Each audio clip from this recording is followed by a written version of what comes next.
بسم اللہ الرحمن الرحیم۔ ناظرین اکرام، السلام علیکم ورحمۃ اللہ وبرکاتہ۔ کہیے کیسے مزاج ہیں؟ امید ہے آپ جملہ احباب خیریت سے ہیں، سلامت رہیے، شاد رہیے، آباد رہیے۔ ناچیز کو کہتے ہیں سرفراز عابدی۔ گزشتہ کچھ ہم نے ویڈیوز میں جناب نسیم الدین خان صاحب، جو کہ ریڈیو پاکستان سے سینئر پروڈیوسر کی حیثیت سے سبکدوش ہونے کے بعد اسٹیشن ڈائریکٹر ہے سندھ پولیس ریڈیو FM 88.6 2013 سے لے کر 2019 تک، اور اس کے بعد انہوں نے اپنی 50 سالہ براڈ کاسٹنگ کی جو زندگی رہی اس میں پیش آنے والے تمام واقعات پر کتابیں انہوں نے تحریر کرنے کا سلسلہ شروع کیا ہوا ہے۔ ان کتابوں سے کچھ مضامین پیش کیے گئے۔ آج ہمارے پاس ایک اور کتاب ہے، اور یہ کتاب ایک خاتون کی کتاب ہے۔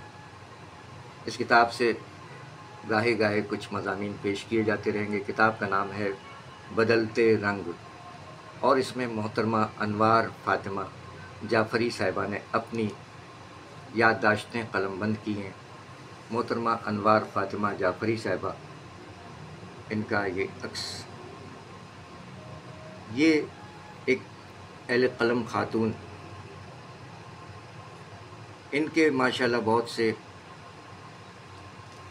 ایسے فرزند پڑھے لکھے سلجھے ہوئے، ان میں سے ایک ہیں جناب جسٹس ریٹائرڈ مقبول باقر صاحب، جو کہ جسٹس کے عہدے سے سپریم کورٹ سے سبکدوش ہونے کے بعد صوبہ سندھ پاکستان کے نگراں وزیر اعلیٰ بھی رہے۔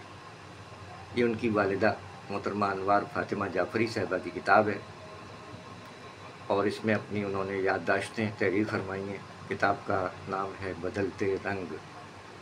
اس سے آج اپنی نوجوان نسل کے لیے خصوصی طور پر ایک مضمون پہنچا رہے ہیں، منتقل کر رہے ہیں کہ اس سے کچھ ہمارے لوگ استفادہ کر سکیں۔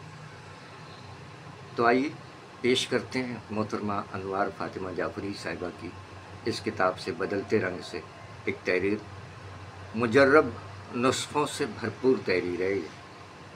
تحریر فرمایا کہ ہمارے بچپن میں قریب ہر سال ملیریا بخار پھیلتا، ہیضے کی وبا کی خبریں سنائی دیتی، کھانے پینے پر سخت پابندی عائد ہو جاتی، کسی کی مجال نہیں ہوتی کہ پھل اور سبزیوں کو دھوئے بغیر ہاتھ لگا لے۔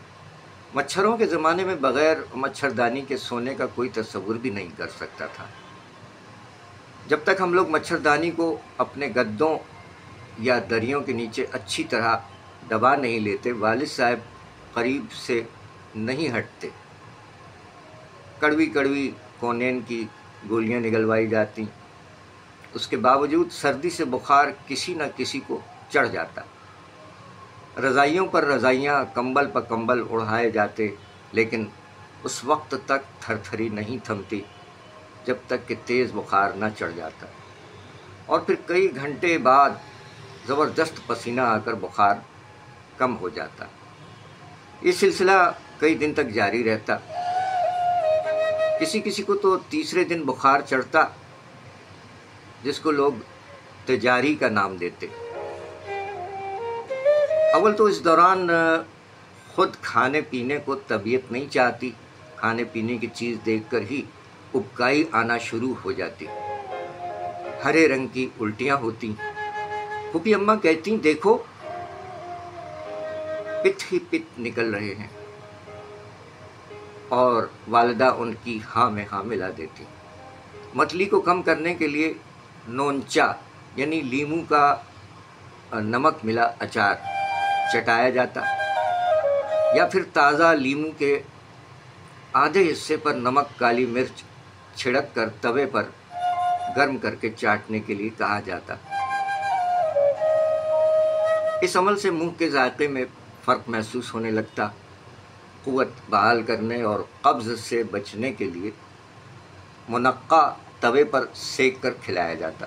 منقع جانتے ہیں نا آپ، ایک ہوتی ہے چھوٹی کشمش، یہ بڑے انگور سے بنتی ہے، منقع، اس کو خشک کر لیا جاتا ہے۔ تو بخار اتر جانے کے کئی دن کے بعد تک ٹائیفائڈ کے خوف سے کھانے پینے کی بڑی احتیاط کروائی جاتی تھی اور خاطر بھی بہت ہوتی۔ پھوپھی اماں تو مریض کے پاس گویا ستی ہو کر رہ جاتی، کبھی پنڈلیاں، کبھی کمر اور کبھی سر سہلاتی، اور والد صاحب بخار چیک کر کے نوٹ کرتے رہتے۔ دوا کے اوقات کا خیال رکھا جاتا اور پھلوں کا جوس وقتاً فوقتاً دیا جاتا۔ شیشے کی بوتل میں کالی کالی کڑوی دوا جھلکتی رہتی اور اس پر کاغذ کی پٹی پر بنے دوا کی خوراک کے نشانات چسپاں ہوتے۔ جیسے ہی چھوٹے سے شیشے کے گلاس میں دوا قریب لائی جاتی، ویسے ہی اس کی بو اور ذائقے کے تصور سے ابکائی آنے لگتی، اور پھر کان میں آواز پڑتی، ناک بند کر کے جلدی سے پی جاؤ، شاباش، اور ہم جلدی سے دوا حلق میں ڈال کر پانی کے بڑے بڑے 2-3 گھونٹ اتار لیتے۔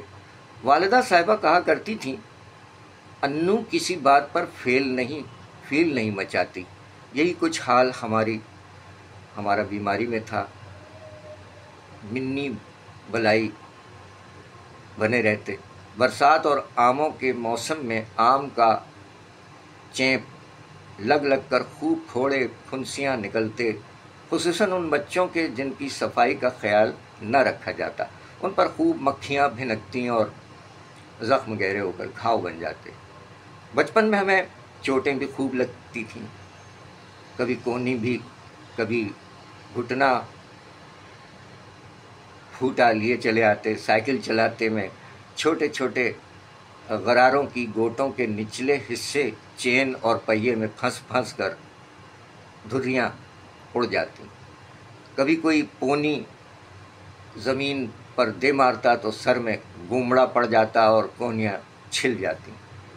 اگر کوئی چھوٹی موٹی چوٹ ہوتی تو اس کو پی جاتے، ورنہ ڈیٹول وغیرہ سے صاف کر کے اس پر سرخ دوا یعنی ٹنچر آیوڈین لگا دی جاتی۔ اور جب ہم تکلیف سے ہائے اوئی کرتے تو صلواتیں بھی خوب پڑتی۔ تھوڑے پھنسیوں یا موٹے موٹے دانوں کے دل یعنی پھنسیوں کے گرد حلقہ جب سرخ ہو جاتے اور ان میں سے پیپ یعنی گندا مواد جھانکنے لگتا تو والدہ گلاب کے کانٹے سے بڑی مہارت سے پھوڑے کے منہ کو چھید کر فاسد مواد کو بہہ جانے کا موقع فراہم کر دیتی۔ جب مواد بہہ جاتا تو اس کی صفائی کرنے کے بعد اس پر گھریلو مرہم کا پھایا لگا کر پٹی باندھ دیتی اور تکلیف میں مبتلا فرد کو چین آ جاتا۔ اس کے علاوہ والدہ صاحبہ بچیوں کے کان اور ناک بھی گلاب کے کانٹے سے چھید کر چاندی کی بالی یا کالا ڈورا ڈال دیتی۔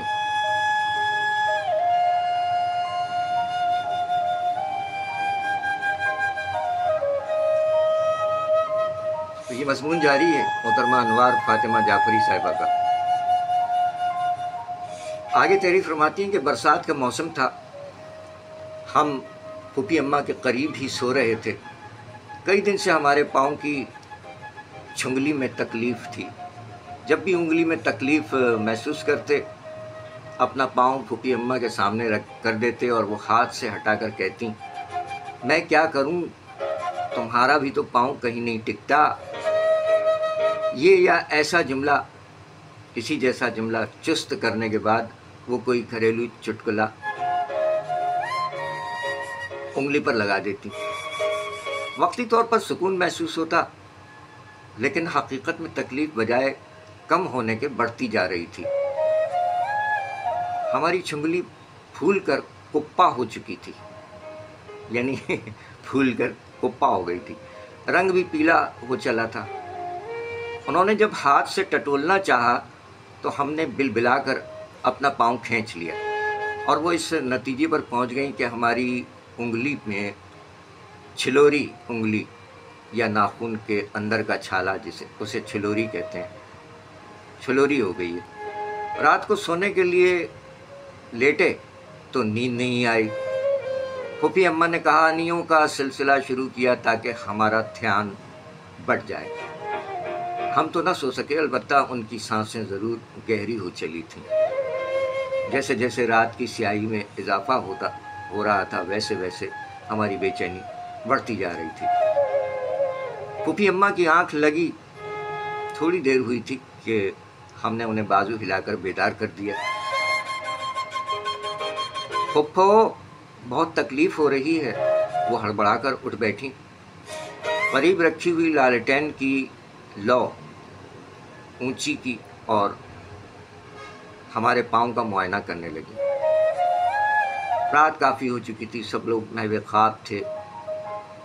اس وقت وہ کریں تو کیا کریں، کسی کو جگانا بھی مناسب نہیں سمجھا۔ ان کے ذہن میں بس ایک ہی بات آئی، زبان سے تو انہوں نے کچھ بھی نہ کہا، بس ہمیں پاندان کا ڈھکنا کھولنے اور پانوں کی ڈلیا سرکانے کی آواز سنائی دی۔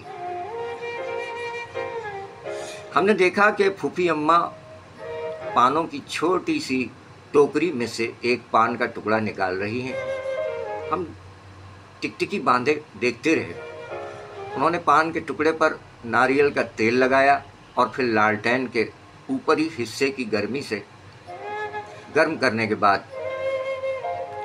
ہماری چنگلی پر لپیٹ کر اس پر پرانے کپڑے کی ایک پٹی پھاڑ کر باندھ دی اور ہم خاموشی سے بستر پر لیٹ گئے۔ اس بات کو تھوڑی ہی دیر گزری تھی کہ ہمیں گرم گرم سیال مادہ بہتا ہوا محسوس ہوا اور پھر ہمیں سکون آ گیا۔ دیکھیے کتنا مجرب نسخہ ہے۔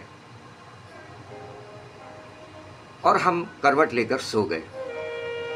صبح ہمارے بستر کے پائنتی کی طرف، یعنی جہاں پاؤں ہوتے ہیں، سفید چادر پر جا بجا زرد زرد مواد اور کچھ لہو کے داغ صاف طور پر عیاں تھے۔ جب پھوپھی اماں نے پٹی کھولنی چاہی تو جگہ جگہ سے وہ چپک چکی تھی۔ جب انبیوں اور املی کے کٹاروں کا زمانہ آتا تو ہمارے گلے خوب دکھتے، رات کھانستے کھانستے گزر جاتی، نمک کے پانی سے غرارے کر کے منہ کڑوا اور زبان چھل جاتی۔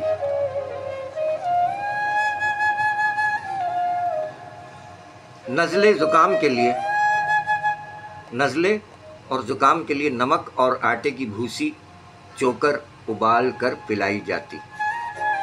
بد مزہ گاؤ زبان اور جوشاندہ زہر مار کرنا پڑتا۔ کھانسی کے لیے بھنا ناریل یعنی کھوپرا اور الٹے توے پر نمک چٹخا کر چٹایا جاتا۔ ہلدی جلا کر دودھ میں پلائی جاتی۔ میٹھا، کھٹا اور ٹھنڈا پانی پینے کی سختی سے ممانعت ہوتی۔ اگر گھریلو چٹکلوں سے فائدہ نہ ہوتا تو کڑوی دوا پینی پڑتی۔ شیرخوار بچوں کو ٹھنڈ یعنی سردی کا اثر ہونے پر اجوائن، لونگ، پان اور گڑ ابال کر دیا جاتا۔ کچے پکے پھل اور علم غلم کھا کر جب پیٹ میں تکلیف یا جلاب ہوتے تو سونف اور پودینے کے پانی پر گزارا ہوتا۔ پھوپھی اماں کے آزمودہ نسخوں سے تیار کردہ چورنوں کو آزمایا جاتا اور کھانے پینے کا سختی سے پرہیز ہوتا۔ لیکن ہم لوگ ماننے والے کہاں تھے؟ چھپ چھپا کر بد پرہیزی کرتے۔ اس وقت خواتین انگشت بدنداں ہوتی کہ آخر دوا کام کیوں نہیں کر رہی۔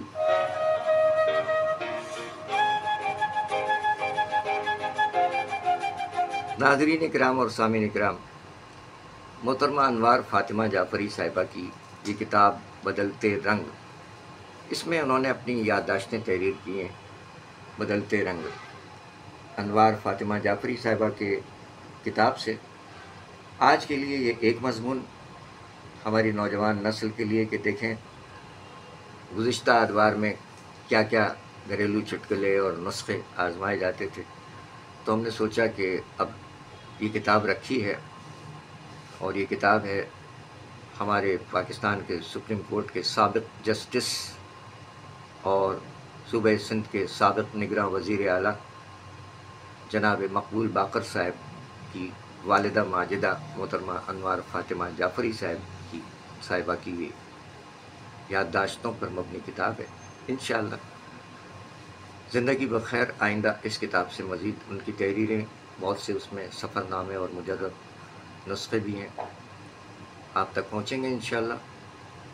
نسیم الدین خان صاحب ریڈیو پاکستان کے سینئر پروڈیوسر رہے اور سندھ پولیس ریڈیو کے اسٹیشن ڈائریکٹر رہے، ان کی کتاب سے بھی گائے گئے مضامین اور دیگر کتابیں ہمارے پاس بہت سی ہیں، اور ہم نے یہ سلسلہ ابھی شروع کیا ہے۔ دیکھیں زندگی ہمیں کتنا موقع اور دیتی ہے کہ ہم کیا کچھ پیش کر سکیں، جو ہے جیسا ہے کہ بنیاد پر قبول فرمائیے گا، اپنی قیمتی آرائے سے نوازیے گا۔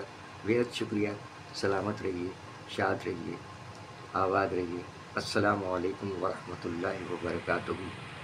جیتا رہے پیارا پاکستان۔